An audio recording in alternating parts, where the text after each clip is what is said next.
Першы падарунак да дня вызвалення, які атрымае горад, фонтан. Ён прыпісаўся на галоўнай пешаходнай вуліцы Брэста. Спалучэнне музыкі, святла і вады будзе ствараць асаблівую атмасферу. Традыцыйныя даніна павагі подзвігу вызваліцеляў, памятныя мерапрыемствы ў мемарыяльным комплексе «Брэстская крэпасць-герой» і ў складанні кветак на плошчы Свабоды. А ўвечары для гаражан пройдзе маштабны экватар-фэст. Он будет разбит на многочисленные зоны.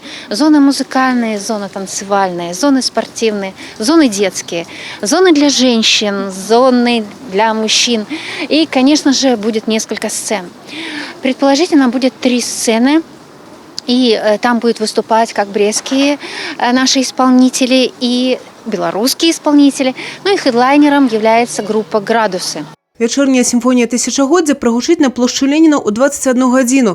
Міналагодні сімфанічны падарунак гораду настолькі спадабаўся берасцейцам, што такі фармат святкавання вырашылі паўтарыць. У нас под оркестр, огромный оркестр, сводный, будут звучать самые различные музыкальные композиции. Это будет не только классика, популярная классика, опера, оперета, поп-музыка, эстрадная музыка, военные песни и даже рок.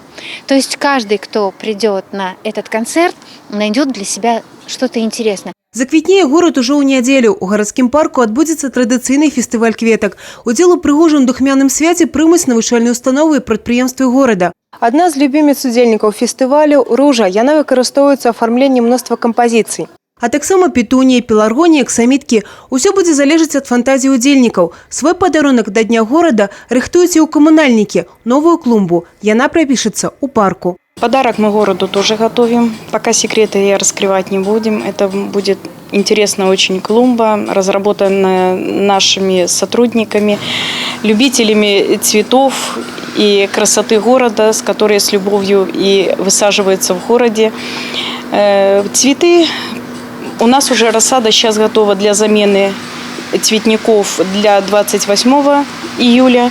И к 6 сентября, естественно, мы тоже готовим. У тэатры драмы працягнецца класічны настрой свята. Гаражан і гасцей запрашаюць на берасцейскі бал.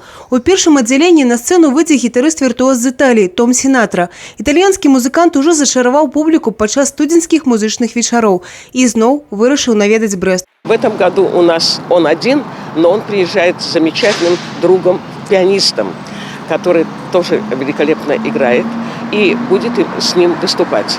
Но инструментов очень много. Мы написали на афише только гитара, мандолина, фортепиано. А на самом деле будет гитара, электрогитара. Потом будет замечательный инструмент мандолина, который сделан по эскизам и желанию исполнителя. Другое аддзяленне берасцейскага балю будзе танцавальным, а пасля ўвечары гаражан запрашаюць на плошчу Леніна. Гасцямі свята стане мінскі праект «Класіка каля ратушы». Евгения Мороз, Роман Филюсиш, телерадиокомпания «Брест».